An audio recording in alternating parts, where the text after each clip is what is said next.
અને હવે જોઈએ સમાચાર વિસ્તારથી। એક તરફ ગરબામાં વિધર્મીઓના પ્રવેશ મુદ્દે ઘમાસાણ ચાલી રહી છે, ત્યારે પ્રફુલ્લ પટેલનું ગરબામાં વિધર્મીઓને લઈ અને નિવેદન સામે આવ્યું છે। તેમણે કહ્યું હતું કે ગરબા એ ગુજરાતીઓ માટે માતાની ભક્તિનો પર્વ છે। ગરબામાં કોઈ રાજકારણ કે ધર્મવાદ ન હોવો જોઈએ। દરેક ધર્મના લોકો આ પર્વ મનાવી શકે છે। અન્ય ધર્મના લોકો માતાજીની ભક્તિ કરવા માંગતા હોય તો તેમને આવકારવા જોઈએ। તો સૌથી આ મહત્વના સમાચાર મળી રહ્યા છે। હાલ નવરાત્રી ચાલી રહી છે, ત્યારે આ નિવેદન પણ ખૂબ મોટું માનવામાં આવી રહ્યું છે। આરાધના કરીએ છીએ, આપણો આનંદ આપણે ઉજવીએ છીએ અને એમાં કંઈક પણ બીજી વાત લાવવી એ યોગ્ય નથી।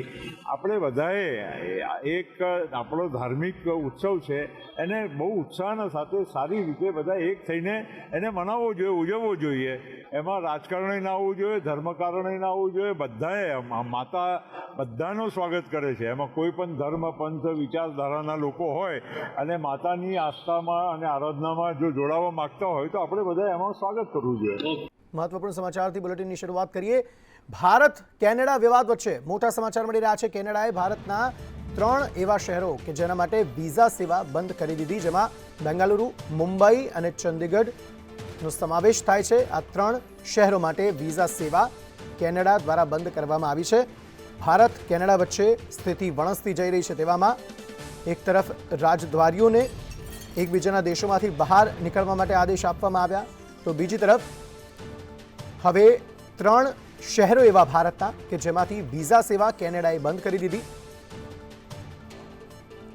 समग्र मामले વધુ માહિતી સાથે संवाददाता अजय यादव जुड़ा गया है। अजय, बताइए क्या ज्यादा जानकारी पूरे मामले में।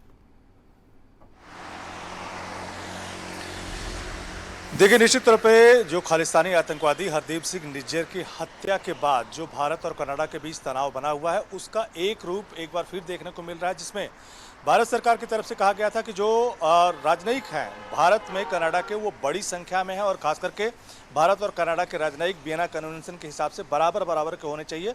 और इसी को लेकर के भारत ने 10 तारीख का वक्त दिया था, और जिसमें इसी महीने की 10 तारीख का वक्त दिया था, जिसमें 41 राजनयिक थे, उनको वापस लौटना था। और वो राजनयिक अब वो अपने परिवार के साथ वापस लौट चुके हैं।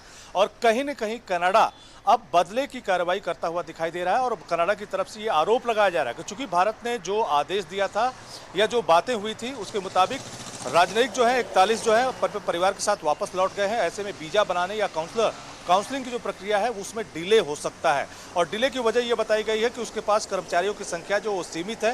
इसी वजह से भारत में जो 4 जगहों पे मुख्य रूप से वीजा बनते हैं, उसमें एक दिल्ली भी है, तो दिल्ली का जो वीजा बनाने की जो प्रक्रिया है या दूसरी जो प्रक्रियाएं हैं वो चालू रहेंगी, लेकिन चंडीगढ़, बेंगलुरु और मुंबई यहाँ पर सेवा बाधित रहेगी क्योंकि उसके पास कर्मचारी नहीं है। और ये भी कहा जा रहा है कि 27 की संख्या में उसके पास जो कर्मचारी हैं उसमें 5 ही कर्मचारी इस काम में लगे रहते हैं, तो वो सारा काम देखते रहेंगे और उसी के हिसाब से जो प्रोसेस है उसको पूरा करेंगे।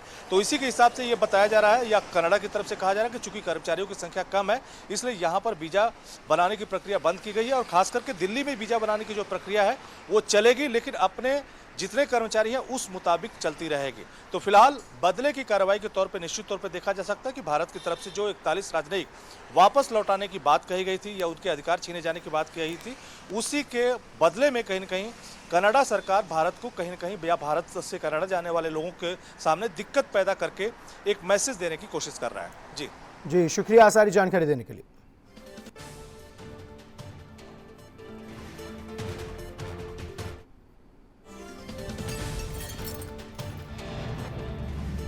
તો સુરતના ઓલપાડમાં ગરબા રમતો વિધર્મી યુવક છે તે ઝડપાયો। ચાંદલો અને સાફા સામે વિધર્મી યુવક ગરબામાં ચાંદલો અને સાફા સાથે વિધર્મી યુવક ગરબામાં પ્રવેશ્યો હતો। વીએચપી અને બજરંગ દળની ટીમે યુવકને ઝડપી લીધો। લવ જેહાદના કિસ્સાઓને લઈને આ ચેકિંગ હાથ ધરવામાં આવ્યું હતું। તો ઓલપાડના કીમ ગામે ગરબા ગ્રાઉન્ડમાં ગરબે ઘૂમતો એક વિધર્મી યુવક છે તે ઝડપી લેવામાં આવ્યો છે। વધુ વિગત મેળવીએ સંવાદદાતા નિલેશ પટેલ ફોનલાઈન પર જોડાયા છે। નિલેશ, વિધર્મી યુવક ઝડપાયો છે, કેવી રીતે ખ્યાલ આવ્યો કે આ વિધર્મી યુવક છે, કારણ કે તેણે સાફો પણ બાંધ્યો હતો અને તિલક પણ કર્યું હતું? જી, ચોક્કસ એવની જણાવ્યું કે ફરી એકવાર લવ જેહાદના જે રીતે બનાવો બની રહ્યા છે, જેને લઈને હાલ ઓલપાડ બજરંગ દળ અને વીએચપીની ટીમ દ્વારા ઠેર ઠેર ચેકિંગ કરવામાં આવ્યું હતું। ગરબા જે આયોજન કરવામાં આવ્યું છે ત્યાં ચેકિંગ કરવામાં આવ્યું। ખાસ કરીને કીમ ગામે જે કીમ ગરબા ગ્રાઉન્ડમાં એક યુવક આ રીતે એ કરીને ઘૂસી ગયો હતો, જેને લઈને આ જે વીએચપીના કાર્ય અને બજરંગની ટીમે આ વિધર્મી યુવકને ઝડપી પાડ્યો હતો અને તેને ત્યાંથી ભગાડ્યો હતો. પરંતુ ચોક્કસ છે કે જે આયોજકો દ્વારા આ બાબતે ધ્યાન ન આપવામાં હોવાને કારણે આ સમગ્ર ઘટના બની હતી અને હાલ તો આ વિધર્મી યુવકને પાસ પણ આપવામાં આવ્યો છે. એટલે ગરબા આયોજકોની આમાં એક મોટી ચૂક જોવા મળી રહી છે. જી, આભાર તમામ વિગતો બદલ. શ્રી હરિકોટાથી ક્રૂ મોડ્યુલ લોન્ચ કરી દેવામાં આવ્યું છે. ગગનયાન મિશનની પહેલી test flight launch. Chandrayaan, Suryayaan બાદ હવે ગગનયાન. તો પહેલી ઉડાનનું નામ test vehicle abort mission 1. Gaganyaan મિશનનું ક્રૂ મોડ્યુલ લોન્ચ કરવામાં આવ્યું છે. ઇસરોએ TVD-1 પહેલું પરીક્ષણ કર્યું. ઇસરોના ચેરમેન એસ સોમનાથે ખુશી વ્યક્ત કરી છે. તો ગગનયાન મિશનની પહેલી ટેસ્ટ ફ્લાઇટ છે, તેનું લોન્ચિંગ છે. પહેલી ઉડાનનું નામ ટેસ્ટ વ્હીકલ એબોટ મિશન 1 છે. ગગનયાન મિશનનું ક્રૂ મોડ્યુલ છે તે લોન્ચ કરી દેવામાં આવ્યું છે. ઇન્ડિયન સ્પેસ રિસર્ચ ઓર્ગેનાઇઝેશને શ્રી હરિકોટાના સતીશ ધવન સ્પેસ સેન્ટરથી ગગનયાન મિશનના ટેસ્ટ વ્હીકલને સફળતાપૂર્વક સવારે 10 વાગે લોન્ચ કર્યું છે.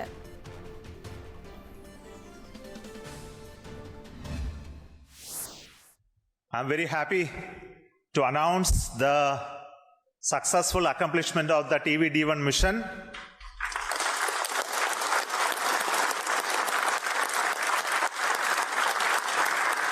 The purpose of this mission was to demonstrate the crew escape system for the Gaganyaan program through a test vehicle demonstration, in which the vehicle has gone up to a Mach number, which is a speed of sound slightly above that, and initiated an abort condition for the crew escape system to function.